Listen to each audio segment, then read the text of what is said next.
Ladies and gentlemen, may I have your attention, please? We rewrite the rules. The countdown has begun.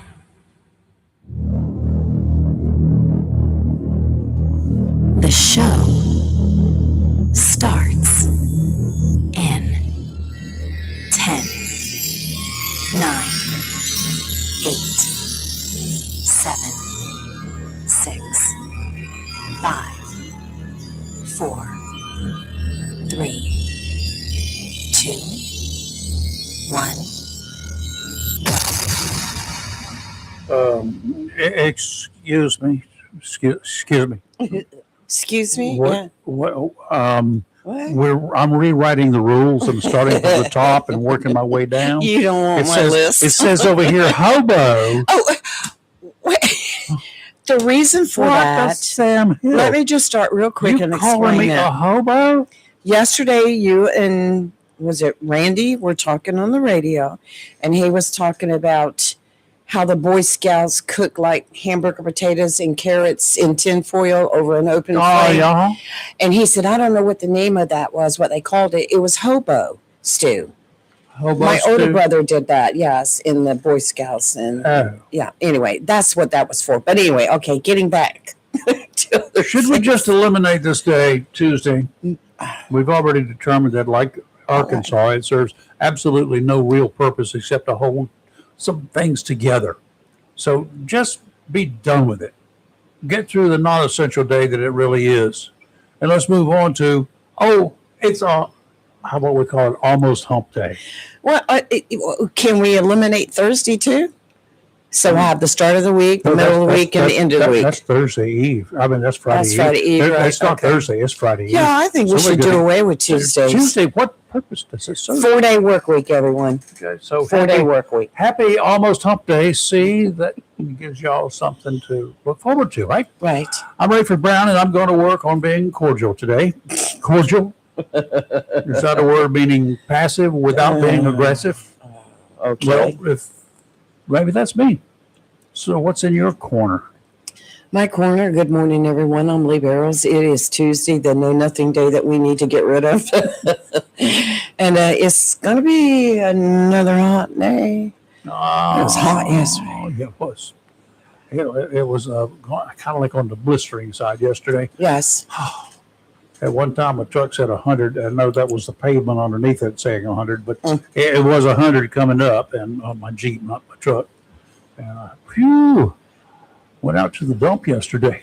You did? Oh, got rid of all that stuff. Got rid of one load of trash. Yes. Boy. You trashy. We loaded that mess up Saturday. Yes. Then I went out and unloaded it piece by piece. Oh, my by goodness. piece yesterday, one at a time. Backed it up, chunked it down into the dumpster. So there it goes. Now I got to go back again today because I came back and loaded up the trailer again. The trailer was empty, and now it's full again with metal objects. So it's going to the metal recycling place today. There you go. At least I had to pay yesterday. Hopefully I'll have enough money to equal what I paid yesterday. That would be in and out. Just break even. What you earned yesterday to pay for today. No, what I lost yesterday. What you lost. Oh, I earned today, lost yesterday. You know. So hopefully I'll catch up. We'll see. Oh, my goodness gracious. 23rd of June, 1992. 1992. What was I doing that? Oh, I know what I was doing in 1992. Teflon Don. That was the nickname for John Gotti. He's a mafia boss. One of them big dudes. Yes. After escaping unscathed from several trials during the 1980s, he got a life in prison sentence after being found guilty on 14 counts of conspiracy to commit murder and racketeering. Moments after his sentence was read in a federal courthouse in Brooklyn, hundreds of Gotti's supporters stormed the building and overturned and smashed cars before being forced back by police reinforcements. I'm sorry. When you got mob supporters out there vandalizing police cars, that's time to start shooting. I mean, they're mobsters. What difference does it make? Who cares? End up underneath the concrete. They needed to go. They should have been gone. I don't get 14 counts of conspiracy to commit murder and racketeering, and he gets life in prison. And that was all. Right. That's all. Anyway. Gotti, born and educated in New York City, became head of the powerful Gambino family after boss Paul Castellano was murdered outside a steakhouse in Manhattan in December of 1985. The gang assassination, the first in 3 decades in New York, was organized by Gotti and his colleague Sammy the Bull Gravano. Yay. The Gambino family was known for illegal narcotics operations, gambling activities, and car theft. Car theft. You know, the mob in those days, it took a long time before the mob got involved in narcotics. Gambling, prostitution, car thefts, murder, it's okay. But then they finally got involved in narcotics, and that put them into the dirty realm because they just brought down a lot of attention. Right. So it's not the way they did things back in the good old days. On April 2nd, 1992, Gotti was found guilty on all counts. June 23rd was sentenced to multiple life terms without the possibility of parole. While still in prison, Gotti died of throat cancer on June 10th, 2002. Wow. So This seems like so much longer ago. yeah, it was a long time ago. It was, 30 but it years. seems longer. Longer. Yeah, 30. Oh my God, it's been 26 years since, plus 8 more years. That's 30, wow, we're kicking on 40 years. Wow. 40 years. Yeah. 35 years and counting. So what do you do when you're having all that fun? I don't know. It's gonna be hot again today. You know, Yes. it was blistery yesterday. It It's was hot. just Hot. y'all be careful.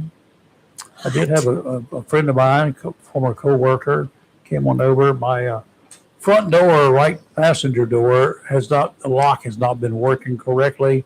It would not lock when you hit the little button, and you had to manually lock it. Right. And, you know, Remember those days? I had to reach all the way across there to lock it, and then reach all the way across there to unlock it. Then they got after you lock it, you couldn't unlock it even with a key on the outside.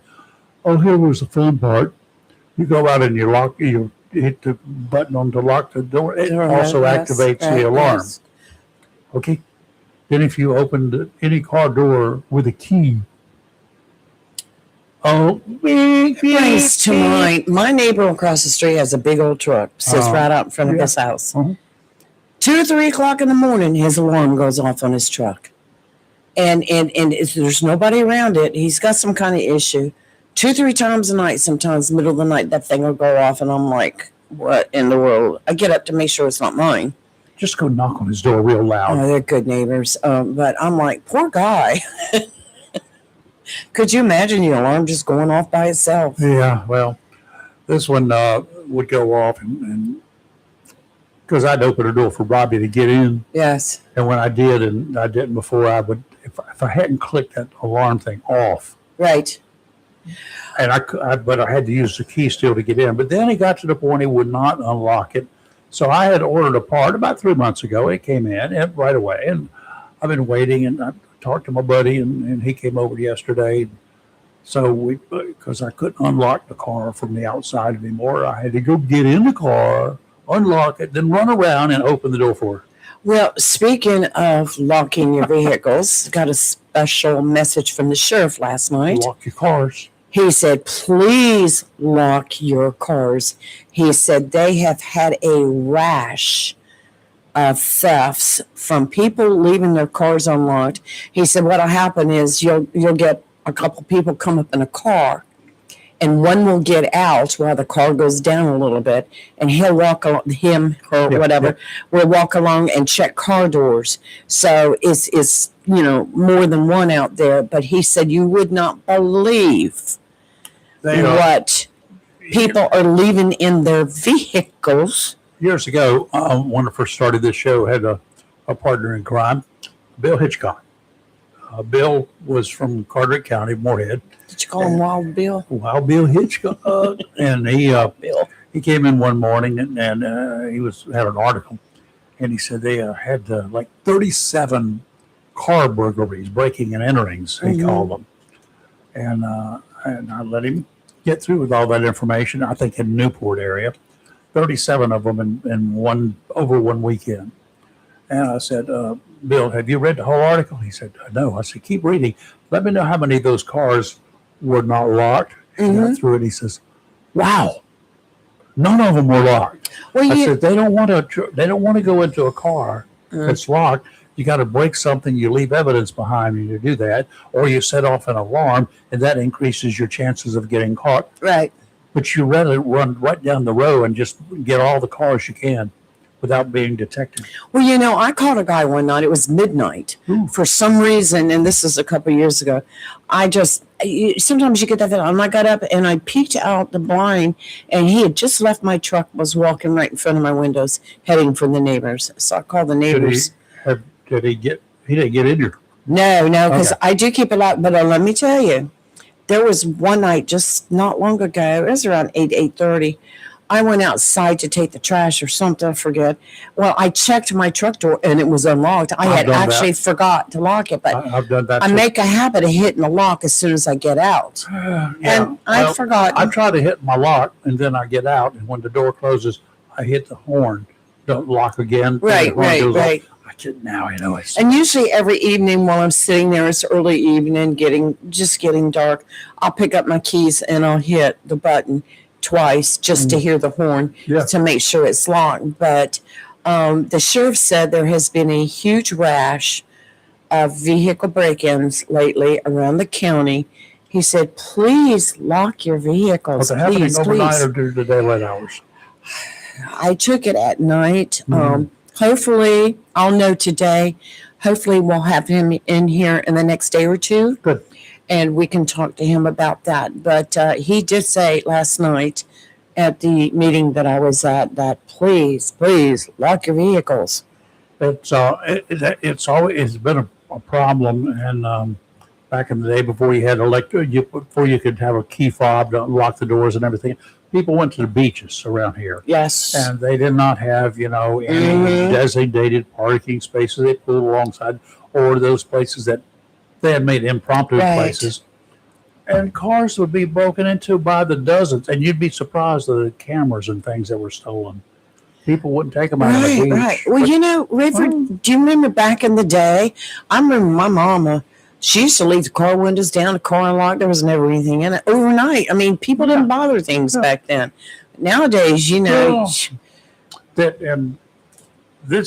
got the guy down there because they set up a car, set up a sting. Entrapment.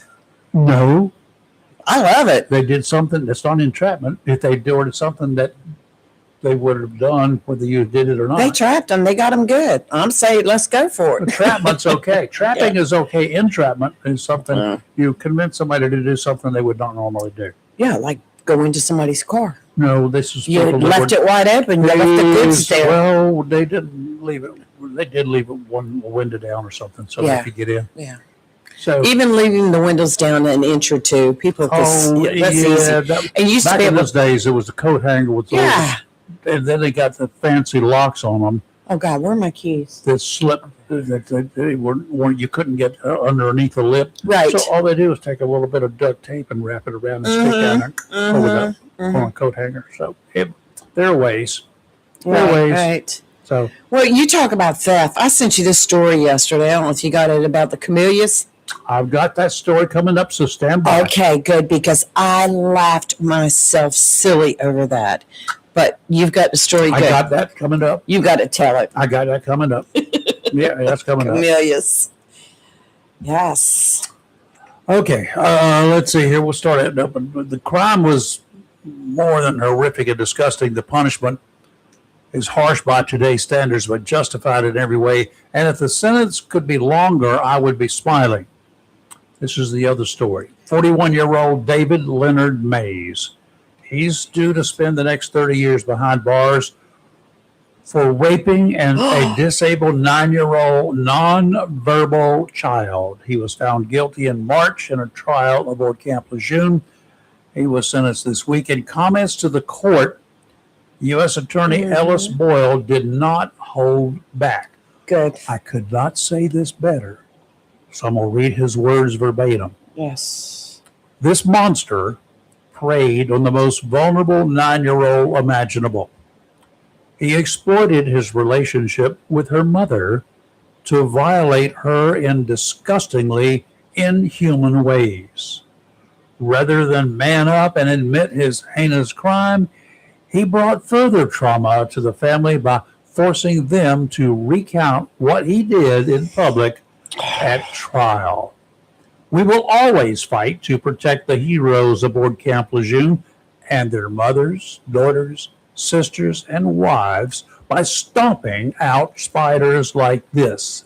The court's sentence ensures this spider cannot hurt anyone else for 30 years.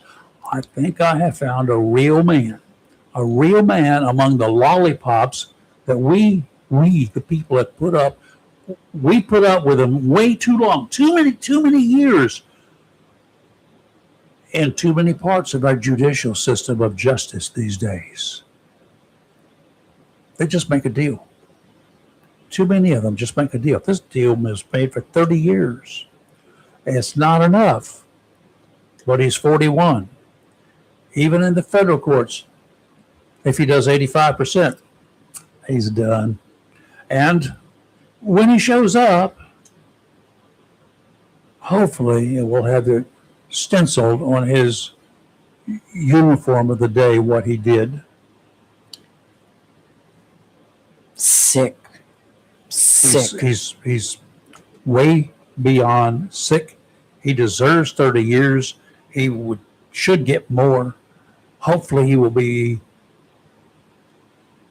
given more while he's inside. Let's do the marine forecast before I do the Camellia Festival. I love this story. It's anyway. The marine forecast today is brought to you by the U.S. Coast Guard. As predicted, the winds picked up a bit as the day wore on yesterday. Winds will continue to strengthen ahead of the frontal system today, leading to widespread small craft advisories likely towards the afternoon and evening. The front also brings greater chances of showers and thunderstorms, some of which may be strong to severe. Today, out to 60 nautical miles, southwesterly winds 20 to 25 knots, gusts of 30 knots, seas 4 to 6 feet, probably higher in chances in the thunderstorms. There is a slight chance of showers and thunderstorms this morning, then an increasing chance of showers and thunderstorms in the afternoon. Northerly winds tomorrow, 10 to 15 knots, becoming northeasterly 5 to 10 in the afternoon. A change of direction from the southwest to the northeast, and they'll calm down just a little bit. Seas 2 to 4 feet tomorrow, and tomorrow only. A slight chance of thunderstorms in the morning, a chance of showers. And then again on Thursday, easterly winds 5 to 10 knots, seas 2 to 3 feet. Towards the weekend, we'll talk about that tomorrow. Today, showers and thunderstorms likely this afternoon, increasing clouds with a high near 93. Heat index values as high as 102. Southwest winds 7 to 14 miles per hour with gusts as high as 23. Tonight, a chance of showers and thunderstorms early evening, partly cloudy with a low around 67. Wednesday, sunny with a high near 89, and Thursday, sunny with a high near 91. Got that cold front coming in. Woo! Love it. I'll tell you, Joe has sent me another picture here. I'll put it together here in just a few minutes and send it on over to you to get it up there on the Facebook for y'all to check out. Okay. Joe's our one of our resident hams in the area, amateur radio operator, and he lives down in Swansboro. But he runs on over to the beach. He gets up at like midnight, I think, and gets started, and then he heads on over to Emerald Isle, and he gets a picture or two once the sun starts coming up, and he's got another award winner there. I'll show you in just a few minutes. I always like to see those things in the morning. Yeah. Beautiful. Lee, Lee, as in Lady Blue, over in the Woodlands this morning, 77 degrees, 89% relative humidity, 29.92 inches of mercury, and no wind, no rain, and no rain anywhere overnight. Carol was reporting from River Bend this morning, 77 degrees there, 95% humidity, 29.83 inches of mercury, winds out of the south at about 2 miles per hour. Joe, speaking of Joe, in the borough, it was 80 degrees, 94% humidity, 29.92 inches of mercury. He had a little bit of a breeze there, northwesterly at 5 miles per hour. And over at Emerald Isle, it was 81 degrees. Ooh, southwesterly winds of 8 to 15 miles per hour. I could hear it on his microphone when he was calling in this morning. Oh, I heard it. All of these guys out there, including Joe, are amateur radio operators, members of the Onslow Amateur Radio Club. Coming up this weekend, it's a big event. Amateur Radio Field Day nationwide. It's a big national U.S. and Canadian contest, but stations all over the world are participating. That's right. James over in Bladen County this morning had 78 degrees, and it was partly cloudy there. Richard up in Jones County, 77 degrees, 86% humidity, 29.92 inches of mercury, and it was clear there, and winds out of the southwest at about 7. And over in Crew, Virginia, Michael up there, 72 degrees. That was chilly. 86% humidity, 29 point. Well, he didn't have cloudy and humid, he said. He said storms were on the horizon. They were on the way in already on the horizon down there in Bladen, in Virginia. Westerly winds in the southwest community this morning, 1 to 5 miles per hour. Randy was reporting in at 77 degrees, 95% humidity, 29.91 inches of mercury. Ward over in Cedar Point, 80.8 degrees, 93% humidity, 30.0 inches of mercury. Southwesterly winds 5 to 8. Ken in Onslow Bay had 79 degrees and 87% humidity. Variable winds 2 to 3 miles per hour. And Brian, also in the borough, he had, I think he said 78.6. I can't read my writing. Anyway, 90% humidity and 29.6 inches of mercury. Thanks to all the folks there in the Amateur Radio Club for checking in, getting up early in the mornings, and they like to get up. So it's a cool thing to do. Yeah. So what you got? I do want to say real quick, not only was the sheriff talking about locking your vehicles at night, well, daytime, anytime, leave your vehicles locked. The jury scam has resurfaced in Onslow County again, where people are getting notices that have the appearance of the official logo of the sheriff's office and other information that they have swiped and put on these notices, saying that you have missed jury duty and a warrant has been issued for your arrest. However, but if you go down and get a money order for a specified amount and mail it to this address or send it to this address or however they're doing it, you will satisfy the warrant and will no longer be under arrest. It's all a scam. It's all a scam. Sheriff's Department never will call you and say, we have a warrant, but with a money order, you can get out of it. It does not happen. But if you ever get anything like that, you're not sure, take it down there to the sheriff's office or call the sheriff's department to come by. They would love to have. Yeah, I have them come by and report it to them. If you live in the city, I'm sure JPD would be more than happy to come out and take a look at your scam notice and make you feel at ease. And you know, they'll call in and make sure you don't have warrants for something else. But just kidding.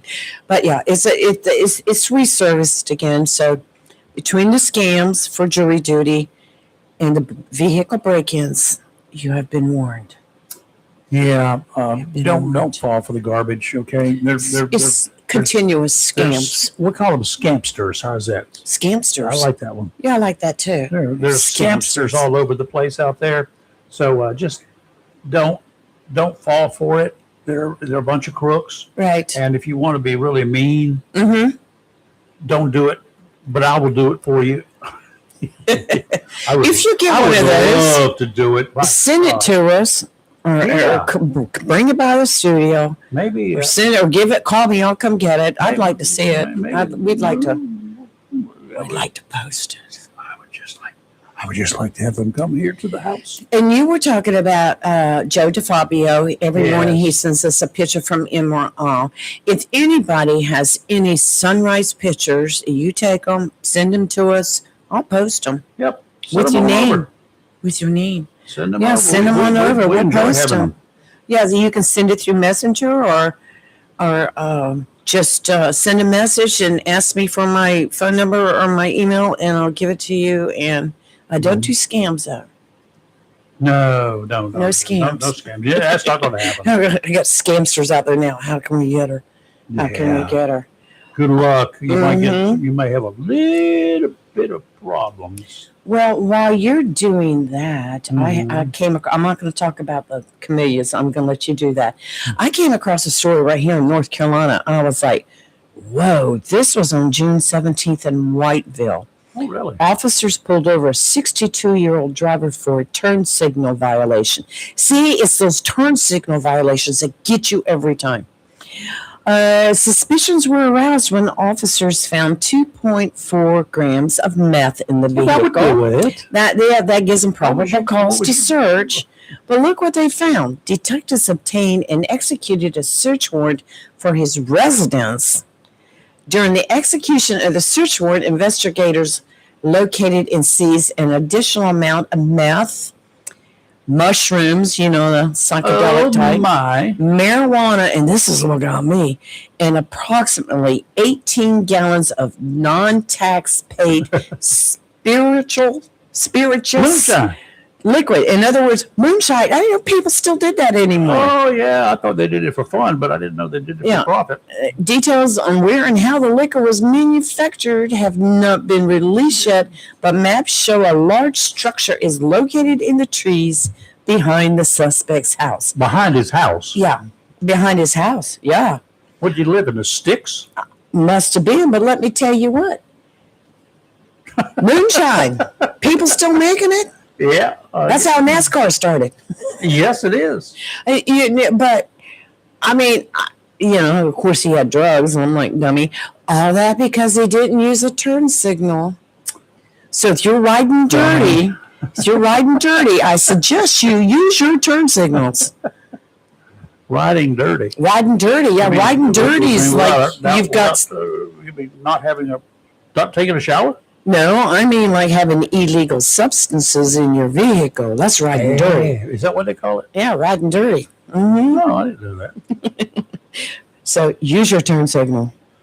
There have just been so many idiots out there that this has happened to. I don't get it. I don't understand them. Their Edith was stupid. Oh, wow. Here's that. Remember I told you last week when I was traveling and I came across a head-on collision? Yep. 2 were killed and 1 seriously injured. It was bad. Oh, they said 2 people in the southbound vehicle, which was heading towards Jacksonville, were killed, including 1 who was ejected at the scene. Man, I'm glad I didn't get close enough to see that. Wear your seatbelts, too. The chances of... They're not going to save you in all collisions, okay? Wow. Head-ons, rollovers, and stuff like that. Rollovers more likely to be saved with a seatbelt on than you are to be killed. Said a northbound vehicle crossed the center line and collided head-on with a southbound vehicle. The impact caused one of the vehicles to leave the roadway and overturn. Troopers said the driver of the southbound vehicle and 1 passenger were killed in the crash. One of the victims was ejected from the vehicle and died at the scene. The 3rd occupant of the southbound vehicle was flown to ECU Health Medical Center with serious injuries. The driver of the northbound vehicle was transported to the hospital with minor injuries. Is he the one that crossed the He center was the line? one across the center line. But, it was, all I could see was one vehicle that was like in a ditch because the whole thing was blocked. But I know I sat there, 20 something minutes and finally was able to turn around and go back to Onslow to do shortcuts to go to where I was going. But I knew it was bad because one of the witnesses, I was talking to him, and with what he didn't say, and I didn't ask any more questions. I could tell he was very, very disturbed. Well, I'm sure that he was. And so I didn't ask any questions. But I did hear that ECU sent 2 helicopters out to the scene. Wow. So, East Care. Okay, here's a strange case. Okay, all right. Okay, guys, if you want to call in, please do so. Don't wait till the end of the show. I enjoyed yesterday chit chat with Charlie. Thank you, Charlie, for the last- keeping Rayford company. Yeah, I'm that sorry I was had to fine. leave early. Yeah, I had a good time, Charlie. And I had a great conversation Good, yesterday. Good. And Steve, right after that, Steve chimed in. So, Oh, I texted him yesterday. so I needed the name of that bloom booster he talked about. But anyway, go ahead. For my tomatoes. I was texting him from Ace Hardware going, what did you say to get? Bloom Buster. Boosters. For my tomato plants. Oh. We'll talk about that later. Anywho, here's the strange case. I'm still trying to understand what I read about this thing, okay? Here's the deal as I know it, as I read it. It's the case of the camellia snipping bandit. Seems that a man had gone through Beaufort County, throughout the county, taking cuttings from camellia bushes, Cutting bushes. presumably clippings with blooming flowers. Where's the scissors? The Beaufort Sheriff's Office got the first calls in June of last year. One person told deputies that the man, unidentified at the time, told him that he needed the clippings for weddings. I used to come sit down and have a thought process about that for a bit. Uh-huh. The full details are still sketchy to me, but I'm sure that they were explained in court because the deputies managed to track down the thief. Now, a year later, Crazy. he's pleaded guilty. He has to pay for his crime. 28-year-old Cedric Cushon or whatever, Razor, R-A-Z-O-R, yep, Jr. Junior has been awarded a 180-day jail sentence, suspended on the condition that he pay restitution to each of the camellia owners. In addition, Razor will be on supervised probation for 36 months. Let me explain something to some of you folks who don't understand. Going around clipping. Camellia owners, a lot of them are very particular people. Do you remember Dennis the Menace, Mr. Wilson on Dennis the Menace? Yes. He was particular about his roses. Mm-hmm. Don't mess with his roses. He will hurt you. That's probably what made Dennis the Menace that he was. Camellia owners, they have clubs. They have organizations. Yes. I just did a cursory Google check in eastern North Carolina.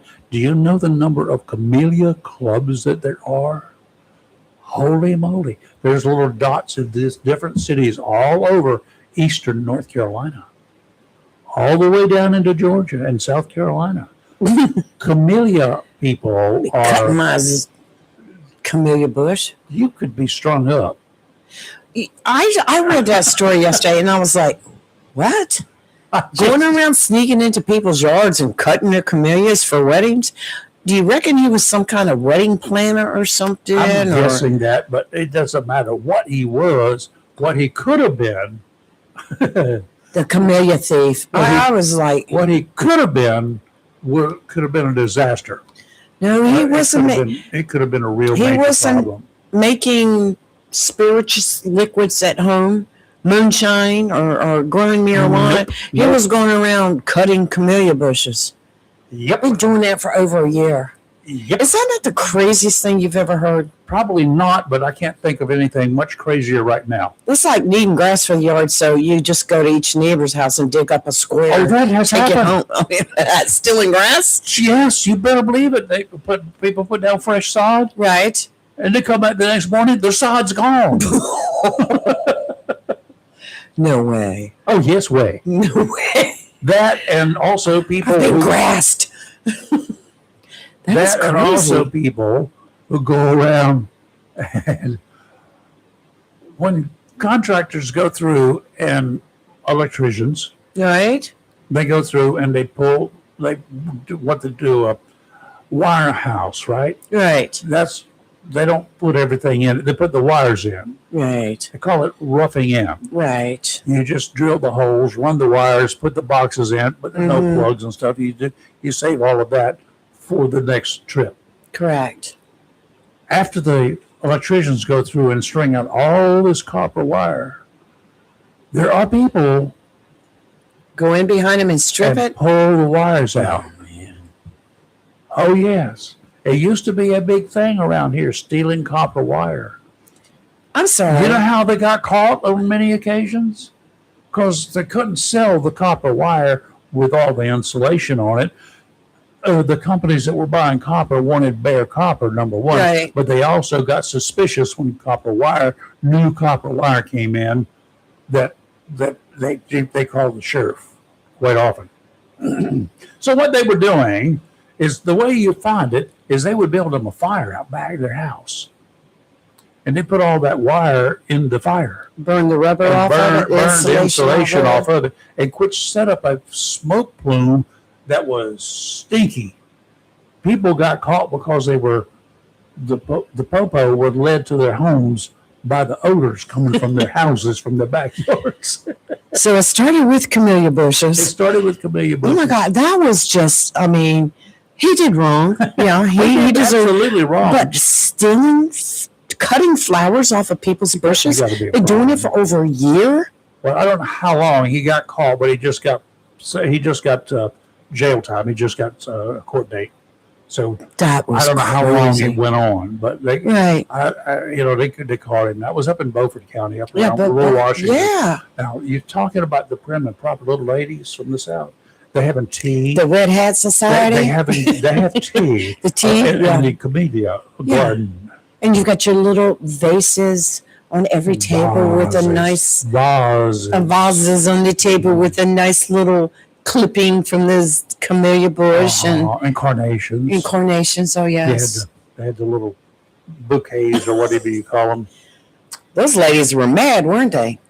I went out to get some camellia clippings and they're all gone. I could see this dude strung up in a camellia plant. I still can't get it. Could you see our mutual friend Ken, the one that planted all the grass, getting up like, yeah, I got to go out water the lawn this morning, walking out the door, picking up the water hose and turns in, looking, it's all dirt. I'd just be standing, 5 hours later, I'd still be standing there with the water hose going like, oh, what happened to my grass? What People do the dumbest things. Yeah, all they do. Still in a camellia bush. Yeah, Make a moonshine in the backyard. Yeah, well, Good you'd Lord. be better off making moonshine in the backyard these days than stealing camellia bushes. You get in trouble for doing that. Somebody's gonna hurt you.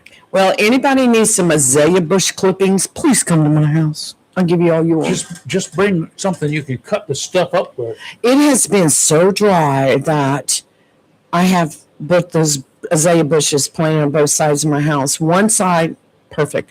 The other side, the front of the line bushes are there, but the latter half have died off. And I know it's from lack of water and Oh, really? the drought conditions. Huh. And so I'm going to have to pull them up and redo them. But yeah, hopefully we'll get some rain today. Hopefully. Be interesting. Here's another. Did you hear the story? This happened last week. A suspect in the I-40 gunshots dragged deputy with car during arrest. This is in really? North Carolina. Yes, a man suspected of firing shots on another driver on Interstate 40. This is why you look straight ahead. Do not look at other drivers who are driving erratically. Do not flip them off. Do not yell. Do not honk your horn. Yeah, be nice. But he added to his list of felony charges when he dragged the arresting deputy with a vehicle. You're lucky to be alive, dudes. When you pull a stunt like that, This is in Buncombe County. if he can get his gun and point it at your head, you will die, because that is assault with a deadly weapon with intent to kill, as far as the courts are concerned. Well, Alexander Sherman McKenzie of Hendersonville was sought for questioning in connection with a shooting incident that happened just before 6 a.m. on June 10th. Sherman? Yes. Oh. Alexander Sherman McKenzie. Oh, okay. Well, he's bound to be related to that Tecumseh Sherman that came through the South back in the Civil War days. It says a man driving on I-40 reported another driver fired several shots into his vehicle near exit 59, which is a Patton Cove Road area. The driver was not hit, but his 2024 Chevy Silverado pickup was damaged. Now I'd be mad. A warrant was issued for 50-year-old McKenzie's arrest on charges of attempted first-degree murder, discharging a firearm to incite fear, and discharging a weapon into occupied property. McKenzie was located Tuesday driving a 2025 Nissan Sentra on Tunnel Road. An investigator said he resisted commands and assaulted a police lieutenant by attempting to drive away in a vehicle while dragging the officer. This was the lieutenant? Yes, the lieutenant was dragged a short distance and was not injured. You just real lucky, dude. That's all I can tell you. After being stopped, McKenzie was found in possession of a 9mm handgun. They're just despite being a convicted felon. Wow. Oh, he served time in 1997 for what? A bank robbery. Why don't you just pile some more on? Wow. Wow. But that was a good. Got an idiot a day. That could have been good on Patrol Live for a segment, man. Yeah, somebody videotaped that. Could have been. You could. I don't understand our president. Can I go off now? Go ahead. Has he missed our show? How about all the other conservative, really the outrageous conservative radio shows, podcasts, broadcast news programs where the news department can actually report facts without fear of corporate intervention or interference? That's what I prefer to call it. Right. I realize that there are not that many corporate-controlled news outlets that actually let the news departments produce news without interference, but there are a few. I would have thought that Donald Trump, of all people in this country, would have his people looking for such operations and would actually pay attention to what they keep saying. What am I talking about? What are you talking about? Chicago. Chicago. Chicago is full of thugs with guns they obtained illegally. That's number one. Number two, Chicago's thugs are about as afraid of the police as they are of the Wednesday morning mayor's wife's tea party. Number three, even if police responded to all of the calls of drive-by and gang-related shootings, and even if someone got arrested, the chances of a conviction are slim. Jail times for thugs doesn't exist. And four, no one cares. No one does. No one cares. It's Chicago. It's the South Side. It's a way of life where even the gangbangers don't expect to reach middle age. They will tell you that. They think their life expectancy is 35. But yesterday, President Trump made a big deal about the Juneteenth shoot 'em up holiday weekend. 39 people shot, 13 injured at one Juneteenth party. A handful died. 39 people were shot in the entire weekend in Chicago, and this was a holiday weekend. Seriously, Mr. President, where have you been? Chicago is a throwaway city. Yes. It is. Probably too far gone to waste your time saving. I'm going to catch it, ain't I? This past weekend was nothing more than a typical Wild West shootout for Chicago. Weekend. No need to get your feathers ruffled, Mr. President. The local government doesn't care. The vast majority of the crime is black on black, and it hasn't mattered to date whether the mayor was black or white. No one in local government cared. Right. They lived in a different element of Chicago. They didn't care about the South Side. They still don't. So, Mr. President, why should you waste your time and our money on this mess? Even if you send in federal troops to restore order, the next president will likely do the same thing that Biden did to stop your first term's efforts to stop illegal immigration. Sorry, America. I seriously doubt that there is anyone from the outside that can save Chicago at this point in time. It's terrible. That effort will have to come from the folks with a vested interest in the Windy City, and that would be the people who live there. And they are so far outgunned, outmaneuvered, and they don't care. Nobody cares about you. Well, the current administration has bragged about how they cleaned up Washington, D.C. How about sending all those people over to Chicago? Different story. Yeah, well, send them all over to Chicago. Washington, D.C. was ready for it. The mayor actually said, okay. The one in Chicago. Chicago, no, we don't want any intervention from Washington. We don't want the president here. We don't like the president. We don't want him here. Well, since when? And no other president is going to even offer the opportunity to get your city cleaned up. Since when do we have to have the mayor's permission? Well, it is their town.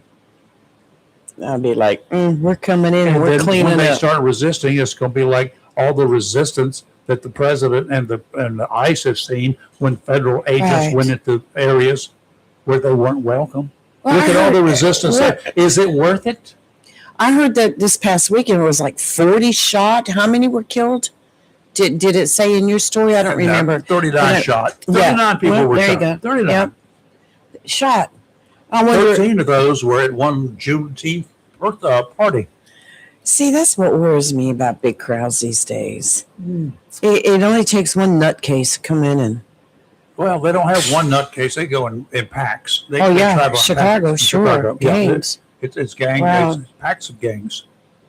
Well, big news release about the Nancy Guthrie case. We hit all the major networks last night. But it has been reported that the actual second note that was sent by the alleged kidnappers to KOLD News that is in that town where she was kidnapped from said that She was dead. it revealed that Nancy Guthrie had died shortly after her disappearance and that they did not mean to kill her and that she was buried with nature now. Yeah. So they have authenticated. They've hidden the body. Well, Yes. that was a note. But Yes. that was some time ago. The family was made aware of that. Yeah, see what they weren't releasing that, but investigators say both notes, because the first note was claimed kidnapping her and wanted crypto, and then the second note was like, we didn't mean to kill her. She died shortly after we kidnapped her, blah, blah, blah. Anyway, investigators say both notes linked to the case appear potentially credible, signaling a major shift in the months-long search. So we have Steve calling. Okay. I sure hope they find something, and so the family can just. It would be wonderful if they do, and the chances are something will happen at some point in time. Somebody's going to say, "Well, here, this is where she is, for her family's sake. This is where she is. I'm sorry, we didn't mean to do it." Yes. Hey, Steve. Hello, Steve. Good morning, guys. Good How morning. are you? I'm doing pretty good. Happy RT. Good. Doing Fine. well. Heard y'all commenting about Chicago and all the Juneteenth shootings they had this past weekend. Yep. What's the difference in this weekend and any other weekend in Chicago? Mm-hmm. And why is the president so uptight about it now? Oh, I couldn't begin to explain why he thinks the way he thinks. No, but the point I was going to make is, I believe Chicago's had a serious crime problem for like 100 years. absolutely. They have the dailies and the whole. Chicago's been a pain in the butt. Wasn't that a birthplace of organized crime as well? I'm sorry. What about crime? I said, wasn't that one of the birthplaces of organized crime as well, like mafia and stuff like that? Was I don't know, as a birthplace, but it was the the A major hub. yeah, it was a hub. It was definitely A major hub, yeah. and a lot of that started in the 20s, of course, 1920s, with the prohibition and the Right, right. and that's when the Right. mob got really strong in Chicago, and all. I mean, the speakeasies to the Right. the mayor and everybody else involved. But those gangs were different than the gangs of today. They were they were organized, major, big time, organized crime. The activity today is not the same thing. It's just random stupidity. I would go on a limb and speculate that organized crime has become more organized and more elusive. I don't think it's gone. Oh, it's not gone. No. And No, a lot no, of no, it's times, not gone. and a lot of times that organized crime uses what we would call proxies. In other words, there's like street gangs that are profiting off of, by supply and demand. So you got that side of it too. But anyway, that was the point I wanted to make, is they've been dealing with this problem for a solid 100 years now. Yeah. To address it in a adult practical way, I would say, do they have the resources to deal with this problem? Of course That's not. the first question, and probably not. No. And so to me, that's like being in a boat with another person, and the person in the front's paddling, and you're blaming them because you're going in circles. No, pick up a paddle and start paddling, and you'll go straight. Yep. If everybody pitches in. But Well, it's going to have to come. It's like I said, it's going to have to come. The only way it's going to ever change is for enough people to. I mean, you see people organize and go screaming and hollering and carrying on. But here's the problem in Chicago: those people who need to scream and holler live in the areas where the crime is occurring. You're going to have some outside people who really want to change the whole image of Chicago. And that's going to start from the mayor and work its way all the way down. But it's just going to have to be something other than, let's just go celebrate and have our little tea parties or our wine tastings or whatever. You're going to have to get down and get dirty in the trenches. Now, what you're talking about, the gangs, yes, they do the bidding of the organized gangs. Some of the lower level, they do the bidding of the organized folks that we're familiar with, the mob. They do a lot of that because the mob's not going to get into the street level stupid stuff. right. That's beneath them. That's not enough money for them. But they do like the disorganized chaos that the little gangs create. That takes the heat off of them. I was going to say it's risk versus reward. Yeah. They're not going to take the ultimate risk for the smallest reward that the street gangs will. Now, and in the south, on the south side, they will use those gangs there for to just like they use their own people in the other parts of the city to enforce the rules. The gangsters, the gangbangers, I'll call them, the gangbangers enforce rules on the south side as well. And there's protection there. You got to pay protection in some cases. All right. But I'm the type of person that I would approach it as hey, we see you have a problem. What can we do to help you with this problem? Yeah. And see what they say. Yeah. And then, if they're missing the big picture, maybe try and, enlighten them to, you might need that, but you also need this. And approach it from a supportive role instead of trying to blame them for all their problems. Everybody has crime problems, man. Some have it worse than others. Yeah. And in most cases, it's a resource situation. Well, I can understand that, and I mean they had that in D.C. And they also had the confusion of how many multi-jurisdictional issues did they have in D.C. God, just in the federal government alone. That place is actually complicated. Right? That place is actually complicated. Yeah, so they had major problems there. Baltimore, though, they should not have that kind of an issue. They should be able to go in and clean up their own mess. They have the resources. I don't. I wouldn't. I'd hate to say they had the resources because I think that's a common complaint amongst all law enforcement from coast to coast. Well, it is. Unless you go somewhere high end places like in Beverly Hills, obviously their police department has an abundance of cash, to operate on, compared to poor places. That, to me, that's another issue that we have, is that the law enforcement and first responders in poor neighborhoods get paid the least in the country. Absolutely. The ones in the affluent neighborhoods get paid the most.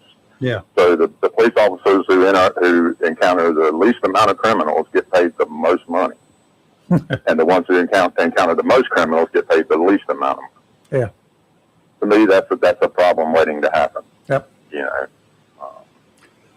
But it's an imperfect world we live in. But that's, like I say, a lot of times in these high crime areas, those particular municipalities don't have the resources that they need. And then, of course, in the affluent places, they have more law enforcement than they need, and they have very little crime because of it.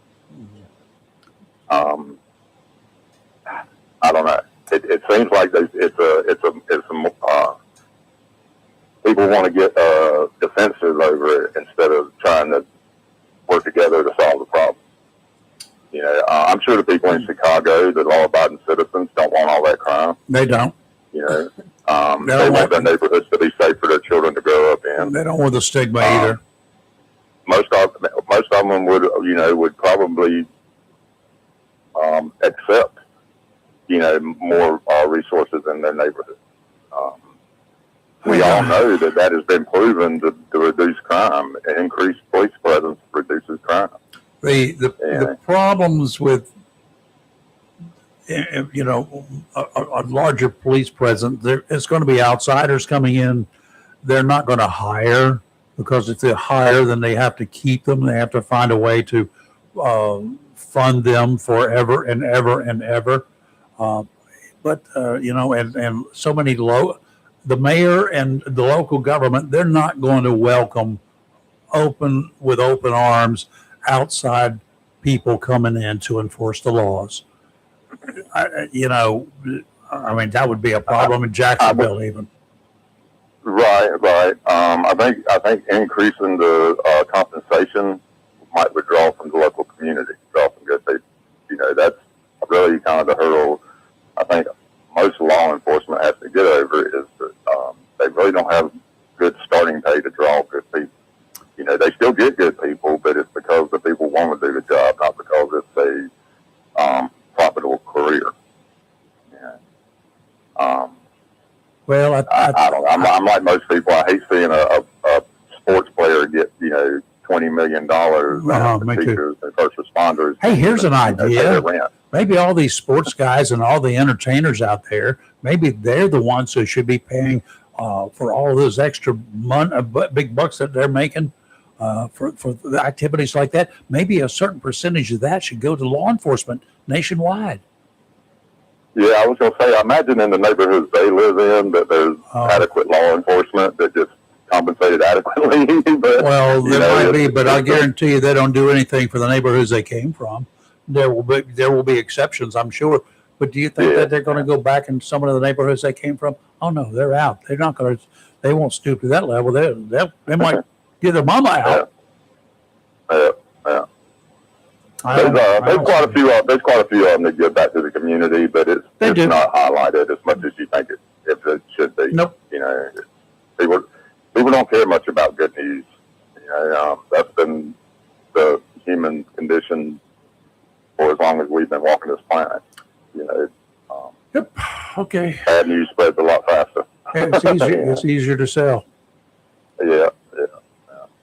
Hey, I was talking to you yesterday about I loved yesterday's conversation. Theological stuff. The theological stuff, and I thought I'd explain to you another time why I believe in reincarnation. Yep. And if you got time, I'll give you the quick story. Let's roll. All right. I may have told y'all before, when I was 7 years old, that I went under at Radio Island, had people out resuscitated on the beach. I remember that. Yes. Right. Okay. I was 7 years old. I stepped in an old hole from a pylon and got my foot stuck and couldn't get it out. And I was in water shallow enough I could have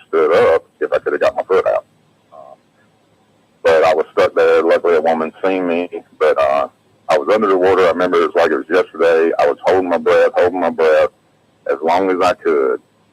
And I finally had to blow out. And then I breathed in, and I could feel that water rush in when I breathed in. And it was cool.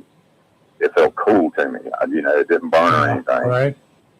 And at that particular moment, I knew life was over. I was going to die. Oh, yeah. This was the end. Yep. And I was only 7, so this was very profound for me to be thinking this way. But I thought right then, it's over. I'm going to die. This is the end for me. And I wasn't scared. I was embarrassed. And I immediately thought of where I come from. And it was a place that was dimly lit, that all the people were kind of a shadow. It was just a very dimly lit place, but it was a place of love and acceptance. But I felt embarrassed. And the thought that went through my mind is, I cannot believe I only made it this far this time. I'll never forget that going through my mind. And at that moment, I knew that it was, or I felt like I knew. I don't know that this to be true, but this is what was my experience. At that moment, I knew that we do this over and over again, like a ride at an amusement park. And it's all about learning. How much can you learn? How far can you go? And that was the experience I had. And then right after that, I seen this bright, blinding light, and I seen this figure, bald-headed figure, kind of come out of the blinding light. I knew, I got scared at that point, because I knew that's not where we go. We go to a place that's dimly lit. It's not bright. I'm going to go pull the shade. So that was when I got scared. And at that point, I was filling up water. I was coming to, the bright light was the sun behind the woman who had just hit me mouth to mouth to bring me back. And she had on a swim cap, and that was the reason why she looked like she was bald-headed. It was like an alien. Okay. And I remember those. But at any rate, that was kind of my experience. And ever since then, I've always thought of that I only made it that far this time, was the thought that went through a 7-year-old head at that point. So you recall while you were in the process of dying, or when you were dead, yes, I remember it very well. You recalled, though, during that time, you recalled that you came from a place of darkness with other people or other figures or other entities like you? Right. It wasn't necessarily a place of darkness, but it was just a gray scale. It wasn't brightly lit like we perceived the light as sun. It was more dimly lit, but it was adequately lit. But it was like your eyes were dilated all the time. Sure. You couldn't stand any brighter light than that. And that's the reason why, like I say, when I started coming to and I seen that bright light, I got scared, because I was like, this is not where we go. And I was absolutely sure about that at the time. Do you recall whether you were comfortable in that other situation? I was. That's why I say, when I realized that it was the moment of death for me. And if nobody pulled me out, it would have been. Wow. But at that moment, I was at complete peace. I was actually like almost laughing at myself for only making it 7 years. That was the weird part, is that I wasn't scared. I knew, like I say, the whatever beings I was going to meet, I knew that I wasn't scared of them. That they were. It was like a feeling of love, and the only thing I felt was embarrassment for making it such a short time. Like I say, when I first felt fear was when I seen that bright light, and I knew that was not right.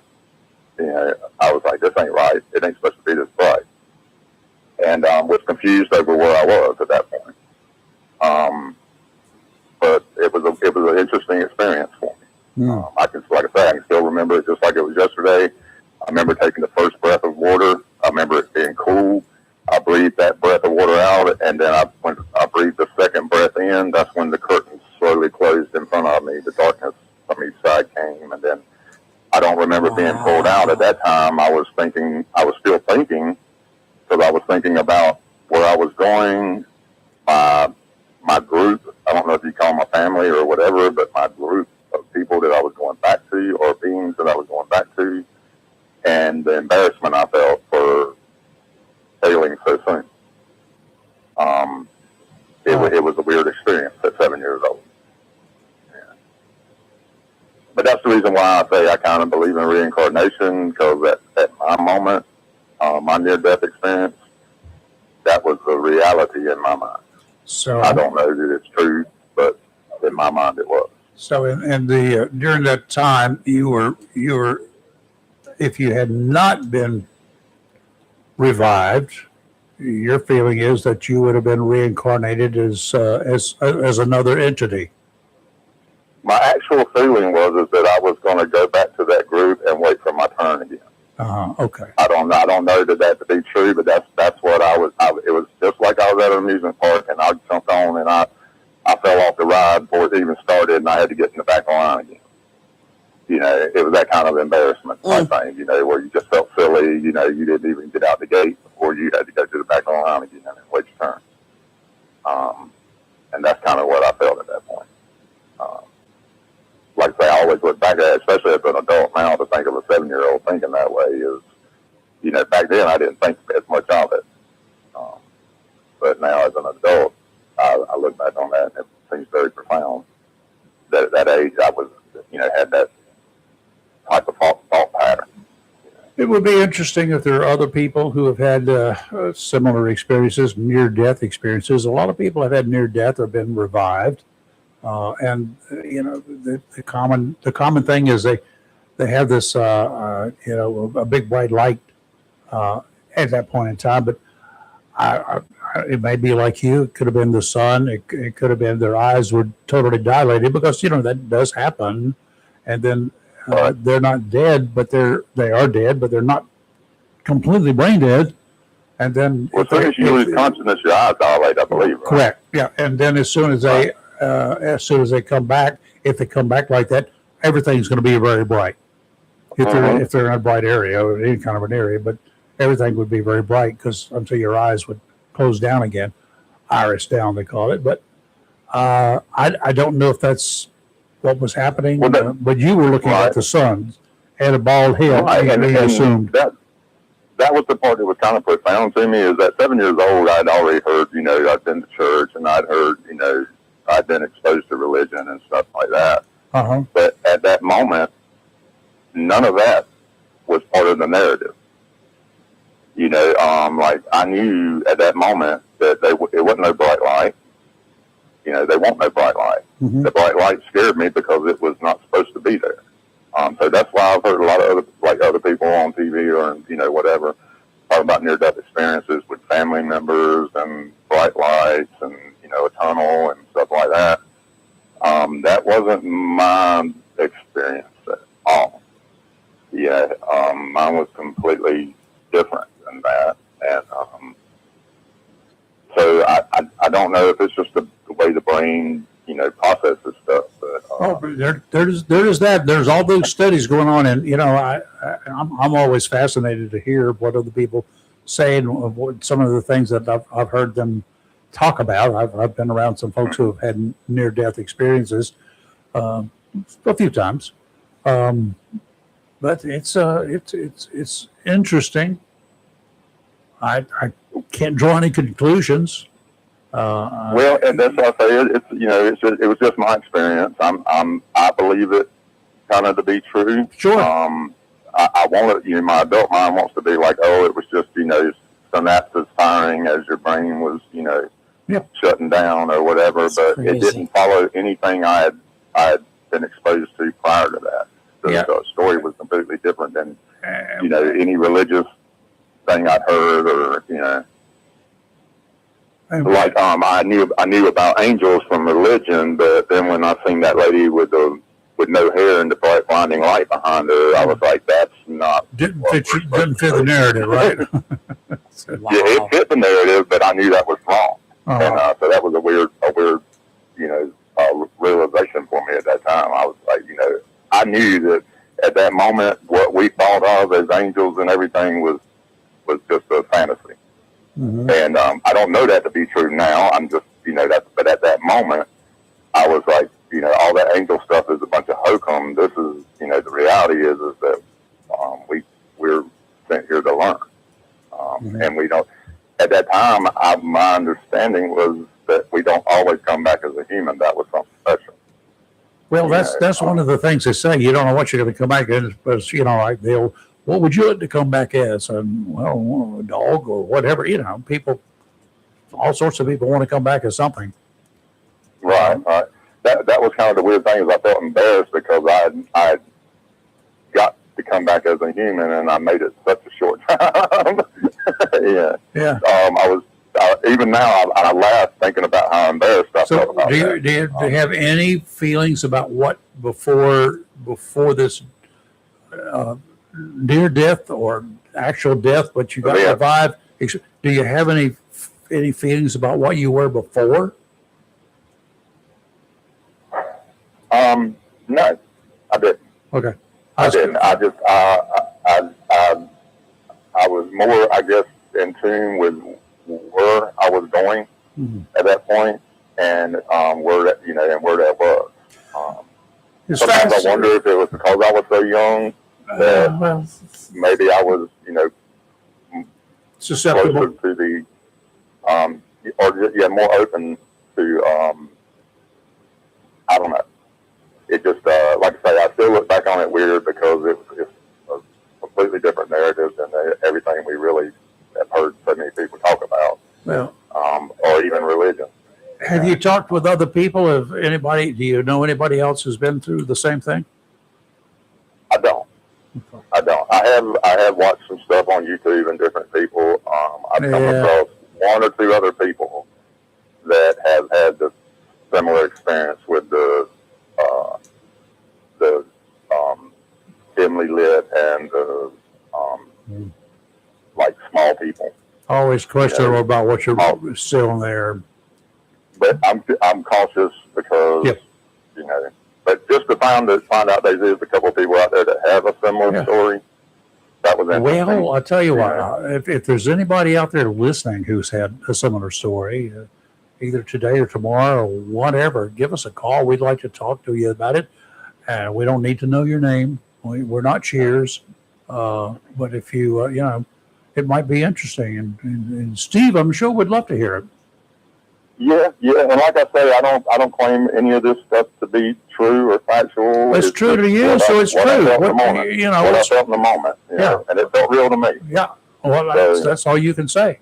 That's all you know. That's all I can say about it. But I can't promise you it's true. That was just my experience. So that's the reason why I like I said, a little bit longer winded yet than I wanted to. And yesterday I called a little late. You're fine. It's fine. Yeah. No. Thanks for the story, yes. But that was also the year I got hit by the drunk driver. Oh, yeah, I remember that. I remember you talking. Yeah. You were on your bicycle, weren't you? Were you on your bicycle? Later that year, I got hit on my bicycle. It was at about 4:15 in the afternoon. The guy was stinking drunk. So is that when your parents wrapped you in bubble wrap? Yeah. No. They. I probably told you this. They scooped me up and put me in the back of a Grand Torino with a leg that was broken 2 places, sitting on the hump in the middle. Oh my gosh! Yeah, and I'll never forget going through the parking lot of Wake Memorial Hospital. They had just put in speed bumps. Oh God! And every time we went over one of those speed bumps, I had that leg broken 2 places, bouncing on that center. That will try your nerves, won't it? It was a pretty painful day. I ain't gonna lie to you. The worst part was I got into the X-ray, and there was an older lady in there in the X-ray room, and she was like, "You need to move your leg this way." And I was like, "I can't move it. I can't move it." I had that happen. And she grabbed it and moved it for me. Oh. And I slapped her. And that was painful as could be. But shortly after that, they gave me a shot of Demerol, and I was able to swing that leg around anywhere. Oh, I'm sure. Should have given it to you to begin with. That was a trying year for me. I was lucky. And that was the year you learned to cuss. Pretty close. Oh my gosh! Wow. All right. But anyway, I wanted to share that this morning with you. I feel like it's an interesting story. It is interesting. That is. Wow.